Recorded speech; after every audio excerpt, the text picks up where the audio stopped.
Hello students, welcome again to Jagat Sir Physics class. And we always say कि हमारी class कैसी है. हमारी क्लास ऐसी है जो हमें बिल्कुल इजी मेथड्स प्रोवाइड करती है फिजिक्स को सीखने के लिए और फिजिक्स को अप्लाई करने के लिए. हम कॉन्सेप्ट पे काम करते हैं. हमारा बेसिक जो फंडा है वो ये है कि कॉन्सेप्ट क्लियर होना चाहिए. अगर हमारा कॉन्सेप्ट स्टूडेंट्स क्लियर है तो फिर डरने की क्या बात है. तो आज इसी एक ऐसे कॉन्सेप्ट के साथ हम आए हैं. That concept is Wheatstone bridge. Students, हमने लास्ट टाइम जो परफॉर्म किया था वो हमने बातें करी थी किरचॉफ के बारे में. नहीं, किरचॉफ के बारे में हमने बातें नहीं करी. हमने किरचॉफ के लॉज के बारे में बातें करी. उन पे न्यूमेरिकल भी परफॉर्म हमने करे और उनको कैसे अप्लाई करते हैं उसके शॉर्ट ट्रिक्स भी हमने सीखे. अगर आपने मेरे पीछे वाला वीडियो नहीं देखा है तो आप पीछे वाला वीडियो जरूर देखें और फिर देखने के बाद इस पे आ जाएं. That is Wheatstone bridge principle. सबसे पहले है कि व्हीटस्टोन ब्रिज प्रिंसिपल का यूज क्या है. स्टूडेंट, सबसे बड़ा इनका यूज है, व्हीटस्टोन ब्रिज का सबसे बड़ा यूज है अननोन रेजिस्टेंस की वैल्यू को कैलकुलेट करना. सबसे पहला हम क्या कहते हैं कि व्हीटस्टोन ब्रिज का काम है किसी अननोन रेजिस्टेंस की वैल्यू को कैलकुलेट करना. ठीक है, क्या काम करता है ये? अननोन रेजिस्टेंस की वैल्यू को कैलकुलेट करता है. यहां पे 4 रेजिस्टेंसेस आपको दिए होंगे. 4 में से एक अननोन रेजिस्टेंस रहेगा. उस अननोन रेजिस्टेंस की वैल्यू आपको निकालनी है. ठीक है, 4 रेजिस्टेंसेस आपके पास हैं, केवल 4. ठीक है, 4 में से एक जो है वो अननोन है. अननोन की वैल्यू आपको कैलकुलेट करनी है. अब आपके पास बाकी बचे हैं 3, जो तीनों के तीनों नोन है. तीनों में से 2 आपके फिक्स रेजिस्टेंसेस रहेंगे और एक रेजिस्टेंस आपका कैसा रहेगा? वेरिएबल रेजिस्टेंस रहेगा. वेरिएबल का मतलब है जिसकी वैल्यूज आप चेंज कर सकते हैं. अभी चारों के चारों रेजिस्टेंस कुछ इस तरह से सजाए जाएंगे कि वो एक पतंग की तरह दिखें. स्टूडेंट्स, जब हम इनके न्यूमेरिकल के साथ डील करेंगे तब भी हमें यही काम करना होगा कि एक पतंग की तरह सजाने होंगे. अगर एक पतंग की तरह नहीं होंगे तो उनकी रेशियो हमें चेक करनी होगी. ठीक है, वो काम हम कैसे करेंगे? सबसे पहले हम देखते हैं कि क्या हमारे पास कौन कौन से रेजिस्टेंस हैं, कैसे कैसे उनको बैलेंस किया गया है, उसके बाद उसके ऊपर कैसे वर्क किया गया है. चलो देखते हैं. सबसे पहले मेरे पास है यहां पे 4 रेजिस्टेंसेस. एक रेजिस्टेंस है P, another resistance is Q, another resistance is R, and another resistance is S. We have 4 resistances P, Q, R, and S. P, Q, R, and S. We have 4 resistances basically. हमारे पास है 4 resistances. आपको diagram में भी दिख रहे होंगे. एक है P, एक Q, एक R, एक S. S को हमने क्या रखा है? S को हमने रखा है अननोन, जिसकी वैल्यू हमें कैलकुलेट करनी है. This S is unknown resistance. ये अननोन रेजिस्टेंस है हमारे पास. यहां पे हमने 2 की लगाई है. एक की यहां पे लगाई है, एक की हमने यहां पे लगाई है. स्टूडेंट्स, हमने इनको नेमिंग कर देता हूं मैं. यहां A और ये मैं रख देता हूं B, ये यहां पे C और D. B और D के बीच हमने एक की के थ्रू गैल्वेनोमीटर अटैच किया है. अब गैल्वेनोमीटर क्या होता है जी? Galvanometer, G is a galvanometer. Galvanometer galvanometer क्या होता है? एक सेंसिटिव डिवाइस होता है. Sensitive device which is used to check presence of small current, small currents. Small current की प्रेजेंस को चेक करने के लिए आप गैल्वेनोमीटर का यूज करते हैं. स्टूडेंट्स, आपने यहां पे गैल्वेनोमीटर अटैच किया है B और D के बीच में. आपके पास R जो है, जहां आपने तीर डाल रखा है, इसमें एरो डाल रखा है, इसका मतलब है ये कैसा रेजिस्टेंस है, ये वेरिएबल रेजिस्टेंस है, वेरिएबल रेजिस्टेंस है, वेरिएबल रेजिस्टेंस, जिसकी वैल्यू को आप क्या कर सकते हैं, चेंज कर सकते हैं, जिसकी वैल्यू को आप चेंज कर सकते हैं। यहां आपने एक्सटर्नली आपने एक बैटरी कनेक्ट की है जिसका पोटेंशियल V के इक्वल है। चार्ज हमेशा कहां से कहां फ्लो होता है, प्लस से होता है और माइनस पे आता है, मतलब यहां से करंट स्टार्ट होगा। अब जैसे मैं यहां ए पे पहुंचता हूं, मुझे क्या दिखता है, जंक्शन। जंक्शन दिखते ही आप क्या बातें करते हो, जंक्शन दिखते ही आप कहते हो जी ये तो पैरेलल हो गया। पैरेलल होते ही करंट क्या हो जाता है, बढ़ जाता है। तो इसके पास करंट कितना आया, मान लीजिए इसके पास करंट आ गया I1 और इसके पास करंट आ गया, मान लीजिए आप I2 करंट आ गया इसके पास, ठीक है। अब I1 यहां पे आया तो गैल्वेनोमीटर ने कुछ उसका करंट ले लिया और गैल्वेनोमीटर डिफ्लेक्शन शो करना शुरू कर दिया। गैल्वेनोमीटर के पास जो करंट आया मैंने लिख दिया उसको Ig। तो बाकी कितना बचा, बाकी जो बचा वो कितना है, I1 उधर से आ रहा था, Ig वो ले गया, तो I1 माइनस Ig जो Q से फ्लो कर रहा है। इसी तरह से यहां से I2 आया, उधर से Ig आया। अब ऐसा नहीं हो सकता कि Ig इधर से आ रहा है और I2 उधर से घुस जाए, शॉर्ट सर्किट नहीं करना हमें। हमने रेजिस्टेंसेस को इस तरह से बैलेंस किया है, मैनेज किया है कि इसमें ये वाला करंट ना घुस के।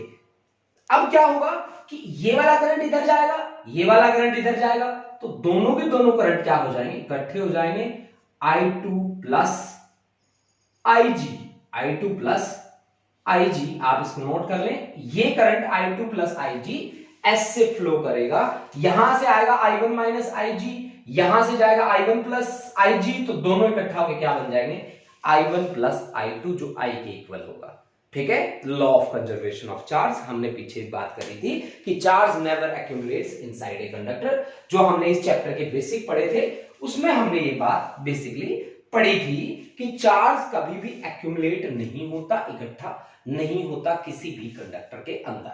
Charge never accumulates inside a conductor, ठीक है ना।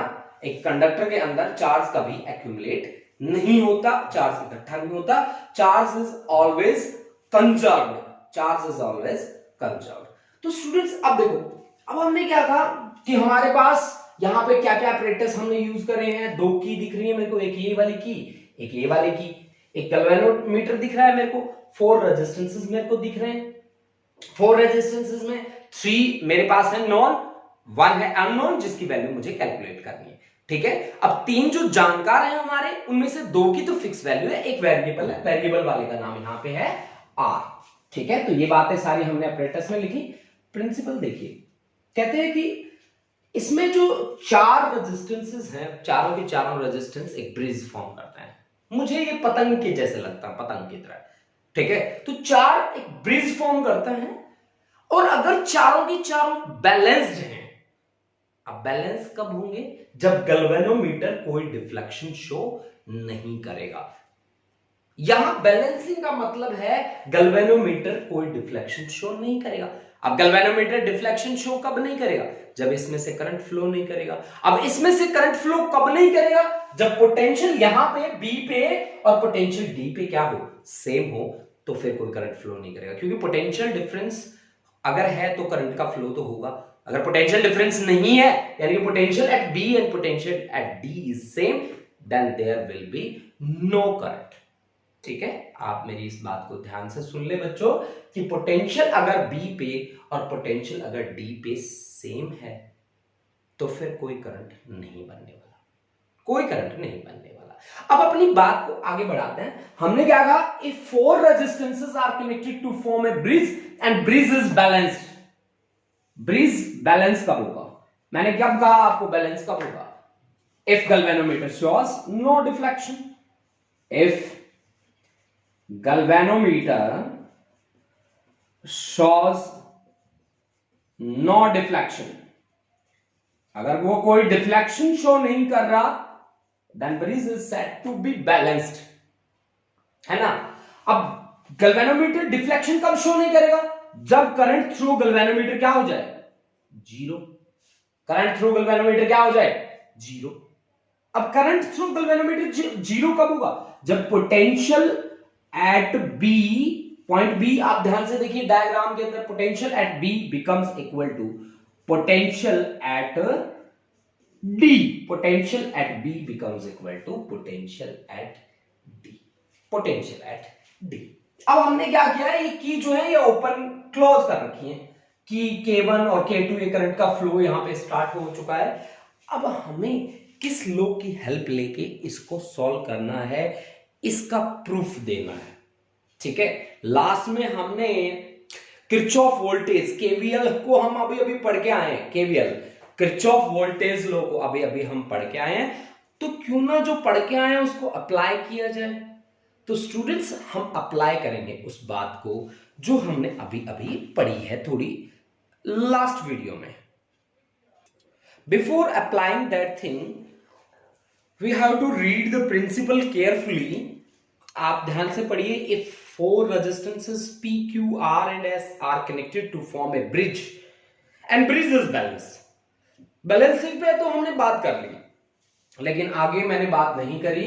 तो फिर दो की ratio P by Q is equal to R by S, तो वहां से अननोन S जो है वो हम निकाल लेंगे, Q by P into R आ जाएगा। क्या ये बात सही है जो इन्होंने यहां पे कही है?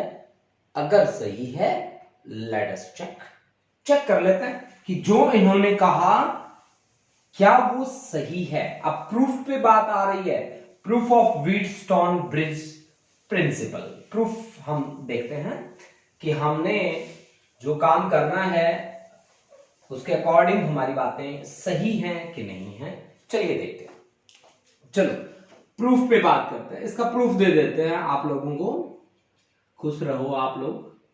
देखिए जी, जब आप केवीएल अप्लाई करते हैं, केवीएल किरचॉफ वोल्टेज रूल जब आप अप्लाई करते हैं, ठीक है, किरचॉफ वोल्टेज लॉ जब आप अप्लाई करते हैं तो आपको लेना होता है एक क्लोज पाथ, एक लूप लेना होता है। आप लूप ले लीजिए, इनमें से कोई भी आपकी मर्जी है, दो लूप बना लो, एक इधर वाला एक उधर वाला, और अपनी मर्जी से लूप ले लो आप। मैं लूप लेने वाला हूं, ए से बी जाने वाला हूं, बी से फिर डी जाने वाला हूं और डी से ए जाऊंगा। मैंने ये लूप ले लिया।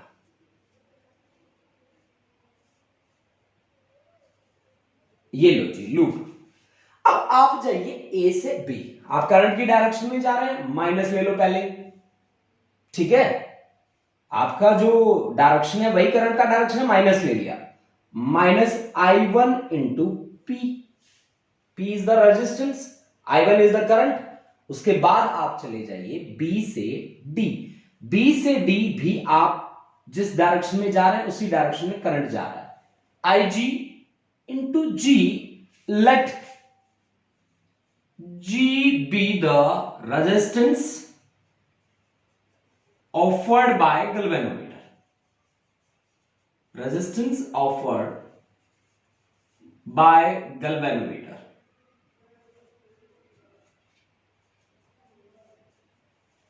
रेजिस्टेंस ऑफर्ड बाय गैल्वेनोमीटर हमने मान लिया G के इक्वल। और फिर मैं आया D से A, D से A में करंट से अपोजिट चल रहा था तो मैंने प्लस कर दिया, ठीक है। तो करंट है कितना, करंट है यहां पे I2 और रेजिस्टेंस है कितना, रेजिस्टेंस है R। This is equal to किसके इक्वल, 0। केवीएल किरचॉफ वोल्टेज लॉ मैंने अप्लाई किया, so this is equation number 1, this is equation number 1। अब आप दूसरा लूप लेंगे, कोई भी लूप ले लो, उस साइड वाला कोई भी लूप, आपकी मर्जी है। मैं वैसे ले रहा हूं, बी से मैं जाऊंगा सी से मैं जाऊंगा डी और डी से मैं वापस आ जाऊंगा बी पे। ये मैंने दूसरा लूप लिया है, ठीक है। अब बी से सी जाइए, बी से सी मैं करंट की डायरेक्शन में चल रहा हूं, माइनस ले लो, I1 माइनस IG, इतना तो करंट फ्लो कर रहा है बी से सी और रेजिस्टेंस है Q, ओके। और सी से डी मैं अपोजिट चल रहा हूं तो प्लस ले लीजिए। सी से डी करंट है मेरे पास I2 प्लस IG और रेजिस्टेंस है मेरे पास कितना, एस। अब डी से बी भी मैं अपोजिट जा रहा हूं तो प्लस ले लीजिए, कितना आई जी करंट फ्लो कर रहा है इसमें से और जी रेजिस्टेंस है, दिस इज इक्वल टू 0 से this is equation number second. ठीक है जी। अब आपको क्या करना है, ब्रिज को बैलेंस करना है। बैलेंस करना है तो आप चेंज कीजिए, change value of R until IG या गैल्वेनोमीटर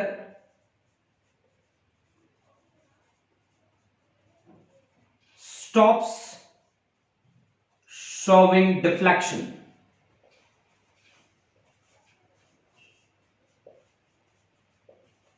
जब तक गैल्वेनोमीटर डिफ्लेक्शन दिखाना बंद नहीं करता तब तक आप आर की वैल्यू को चेंज करेंगे।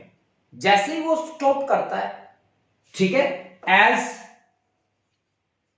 गैल्वेनोमीटर स्टॉप्स शोविंग डिफ्लेक्शन,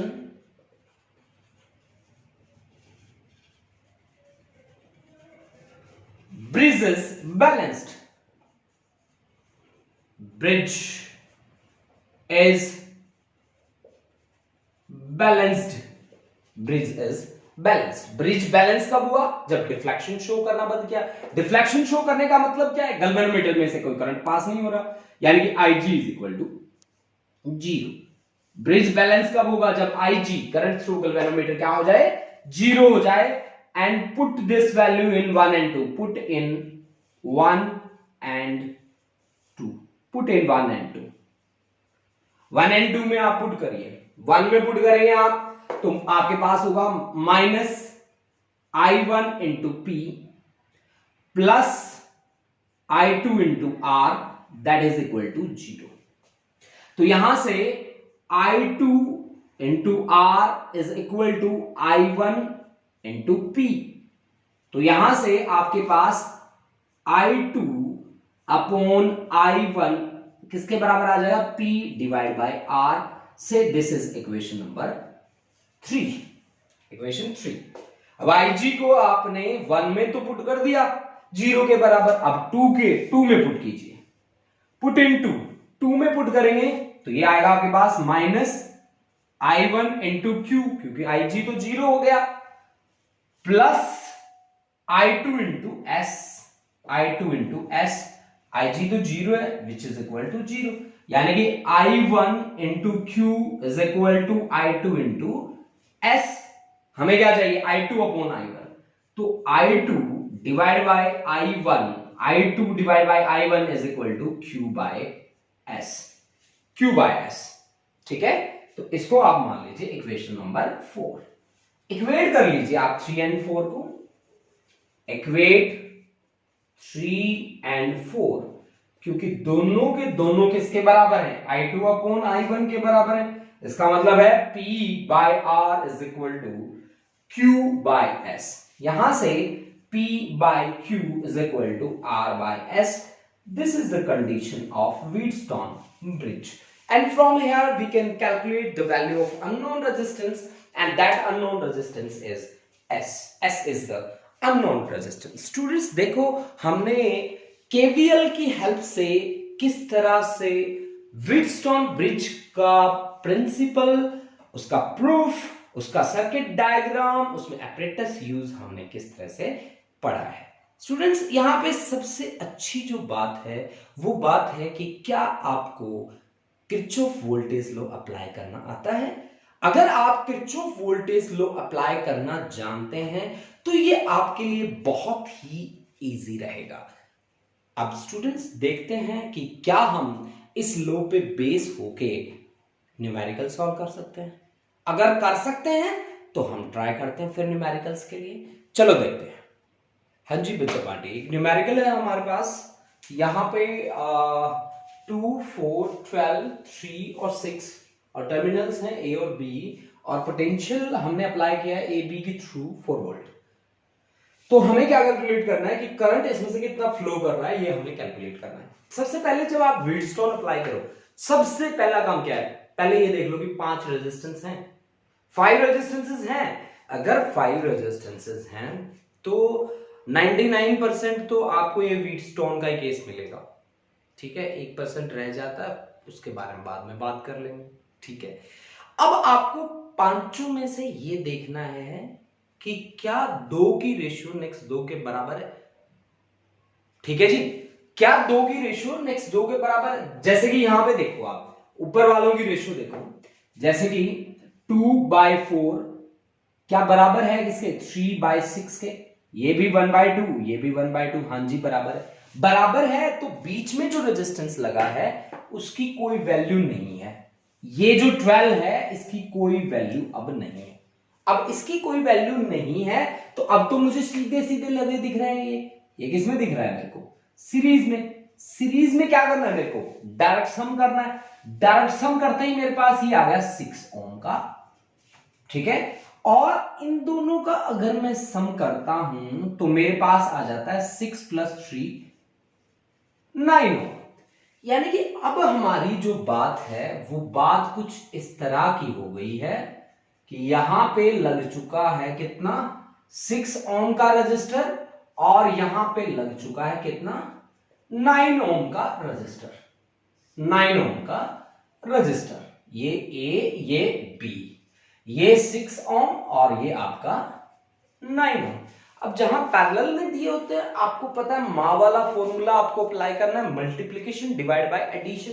यानी कि इन दोनों का मल्टीप्लीकेशन डिवाइड बाय एडिशन, 9 6 जा 54 और डिवाइड बाय 15, 3 5 जा 15, 3 1 जा और 3 8 जा, ठीक है। तो 18 डिवाइड बाय 5, तो 5 3 जा 18 और 5 6 जा 30, 3.6 आपके पास आ गया क्या, resistance. Equivalent resistance of the circuit is 3.6 ओम। आपको V गिवन है, पहले से आपको बता रखा था 4 वोल्ट है, तो आप करंट निकाल सकते हैं, बिल्कुल निकाल सकते हैं जी। I इज इक्वल टू क्या रहेगा, I is equal to V is equal to I R, तो I is equal to V/R। तो V कितना है 4 डिवाइड बाय 36 कर देता हूं, यहां 40 कर देता हूं, ठीक है। देन 4 10 जा 4 9 जा, देन दिस इज 1.1 ही मान लो आप एम्पियर, 1.1 एम्पियर। अब देखो स्टूडेंट, इस पूरे सर्किट में कितना करंट फ्लो करेगा, दैट्स द 1.1 एम्पियर। ये 1.1 एम्पियर आ गया आपके पास, ठीक है। अगर आपको ब्रेक करके पूछा जाए कि जी 6 में से कितना फ्लो करेगा, 9 में से कितना फ्लो करेगा, आप ये चीजें भी बता सकते हो। आपको पता है पैरेलल में V कांस्टेंट रहता है, यानी पैरेलल के केस में आपका पोटेंशियल हमेशा कांस्टेंट रहता है, सीरीज में कांस्टेंट क्या रहता है, करंट रहता है। अगर मैं पैरेलल की बात करता हूं, पैरेलल की बात करता हूं तो potentials are same but currents are different, है ना। तो पैरेलल में V सेम है, तो आपके पास आपको क्या निकालना है, करंट थ्रू 6 ओम रेजिस्टेंस निकालना है। I is equal to V/R, V कितना है 4 divide by 6, then this is 6 divide by 4 यानी कि 2/3.66 आ जाएगा कुछ एम्पियर, 666 है ना। और current through 9 ohm, I is equal to V/R, then this is 4/9, तो 9 4 जा 36, 9 4 जा 0.44 एम्पियर, है ना। तो ये आपके पास क्या बन जाएगा, करंट बन जाएगा। 0.67 ले लो या 0.7 ले लो, इसको कोई बात नहीं, 0.7 ले लो ताकि वो उसके बराबर आ जाए, ठीक है। तो आप इस तरह से इसको फर्दर भी आप आगे बढ़ा सकते थे। कैसे कैसे कि 6 किससे बना है, 2 और 4 से, तो इनके लिए पोटेंशियल आप निकाल सकते थे, है ना। पूरे के लिए पोटेंशियल आप निकाल सकते हो। इसमें से करंट कितना फ्लो करेगा, I थ्रू 6 कितना करंट फ्लो करेगा, 0.66 फ्लो करेगा इसमें से करंट। भाई अगर आप यहां से ले रहे हो तो इसमें से करंट कितना फ्लो कर रहा है, 0.66 एम्पियर इसमें से फ्लो कर रहा है, 0.66 एम्पियर इसमें से फ्लो कर रहा है। पोटेंशियल इसके थ्रू कितना है आपका, पोटेंशियल ए और बी इन दोनों के दोनों पैरेलल में, यहां पे 4 वोल्ट का पोटेंशियल है, ठीक है ना। तो इसके लिए पोटेंशियल कितना होगा, टोटल पोटेंशियल आपका 4 है, रजिस्टर दे रखा है, करंट दे रखा है, तो V is equal to I R, तो करंट है आपके पास 0.66 और ये बन जाएगा मल्टीप्लाइड बाय 2, है ना। तो ये बन गया 6 2 जा 12, 1.32, है ना भाई, ये यही बना ना 1.32 वोल्ट। अच्छा, और 4 ओम के थ्रू कितना बनेगा, V is equal to I R, I कितना 0.66 इंटू 4, तो 6 4 जा 24, 26 यानी कि 2.64 इन दोनों को आप ऐड करेंगे लगभग 4 के इक्वल आ जाए। तो इस तरह से आप फर्दर भी वर्क कर सकते हैं स्टूडेंट्स। अगर आपने ये स्टेप्स आपके क्लियर हैं तो फिर आपको फर्दर कोई डाउट नहीं आने वाला। चलो हम एक न्यूमेरिकल और भी ट्राई करके देखते हैं और देखते हैं हम कैसे वर्क कर सकते हैं। चलो देखते हैं। अब स्टूडेंट देखो, मुझे एक न्यूमेरिकल बना के दिया है। इस तरह के न्यूमेरिकल बड़े ही पजल भी करते होते हैं और आते भी बड़े होते हैं। ठीक है, इस तरह के न्यूमेरिकल मैंने काफी देखे जिनको देखते हुए हमारी सीटीपीटी गुल हो जाती है। ठीक है, तो आपको अब डरने की जरूरत नहीं है, क्योंकि जहां तक फिजिक्स को डील करने की बात है, हम ऐसे डील करेंगे कि वो हमारे लिए बिल्कुल इजी बन जाए। सबसे पहले काउंट करो कि रेजिस्टेंस है कितने। क्या 5 रेजिस्टेंसेस है? हाँ जी, 5 रेजिस्टेंसेस, 1 2 3 4 5 रेजिस्टेंसेस है। दो की रेशियो बराबर आ रहा है। हाँ जी, मेरे को 4 बराबर बराबर भी दिख रहा है। ठीक है, 1 2 3 4 दिख रहे हैं। अब देखिए, इसका मतलब क्या है कि ये व्हीटस्टोन फॉर्म कर रहे हैं। अब व्हीटस्टोन फॉर्म कर रहे हैं तो इसको ब्रेक कर लो। कैसे ब्रेक करोगे आप देखो। देखो, ए के बाद एक ए से, मतलब यहां ये जो 3 ओम है इससे ये वाला 3 भी कनेक्ट है। चलिए पहले चलना स्टार्ट करते हैं। ठीक है, ये देखो, अरे यार, ये देखिए हमारे पास ए, और ए से पहला जो है वो है 3 ओम का रजिस्टर। ठीक है जी, 3 ओम का रजिस्टर। ठीक है, उससे फिर यहां से जुड़ा है 3 और उसके बीच में कनेक्ट है कौन, 8। अच्छा जी, यानी कि ये वाला पॉइंट कौन सा आ गया, मैं सी पॉइंट पे पहुंचा हूं ना, सी पे। सी के बाद सी पे जैसे ही मैं पहुंचा हूं वैसे ही इससे इंक निकलने लग गया। बताओ, अब सी से ध्यान से देखो, मेरे को कहां पे जाना है, सी से मेरे को 3 ओम के थ्रू बी पे जाना है। ठीक है जी, ये मैंने कहां पहुंच गया, मैं यहां लगभग यहां पे पहुंच गया मैं। ये मेरा बी पॉइंट, ये मेरा सी पॉइंट। ठीक है जी, बी पॉइंट को थोड़ा सा दूर रख लो यार, ऐसे रख लो भाई। ये बी पॉइंट मैंने रख लिया, मान लो। ठीक है, अब देखो, ए से एक रास्ता तो मैं 3 ओम के थ्रू गया था। ठीक है, अच्छा ये भी 3 ओम है। दूसरा जो रास्ता है वो भी 3 ओम से होकर जाता है, तो उसमें भी आप 3 ओम का अप्लाई करो। ठीक है, 3 ओम होके जाता है। अब 3 ओम होके जाता है तो पॉइंट आता है कौन सा, पॉइंट का नाम है डी, और डी से मैं बी की तरफ जाऊं तो बीच में आता है 3 ओम। डी से मैं बी की तरफ जाऊं तो बीच में आता है कौन, 3 ओम। ये भी मेरे पास कितना आता है, 3 ओम का रेजिस्टेंस आता है। अब सी और डी के बीच में कौन कनेक्ट है, 8 ओम। सी और डी के बीच में कौन कनेक्ट है, 8 ओम। 8 ओम है ना कनेक्ट, है ना बच्चों, देख रहे हो आप लोग। यानी कि ये आपके लिए बहुत इजी हो चुका है बच्चा पार्टी। इसका रेशियो क्या है, बराबर है। अगर इन दोनों का रेशियो बराबर है तो भूल जाओगे किसको, इस 8 को। आप स्क्रीनशॉट ले लो, उसके बाद मैं इसको भूलने की बात करता हूं। ठीक है, इसको फिर मैं आपको बुला देता हूं। लो जी, इसको भूल जाओ। अब आप इसको भूल चुके हो पूरी तरह से। ठीक है, अब आपको दिख रहा है कि इसके बीच में कोई जंक्शन नहीं बन रहा, इसके बीच में कोई जंक्शन नहीं बन रहा, लेकिन यहां पे जंक्शन बन रहा है, यहां पे जंक्शन बन रहा है।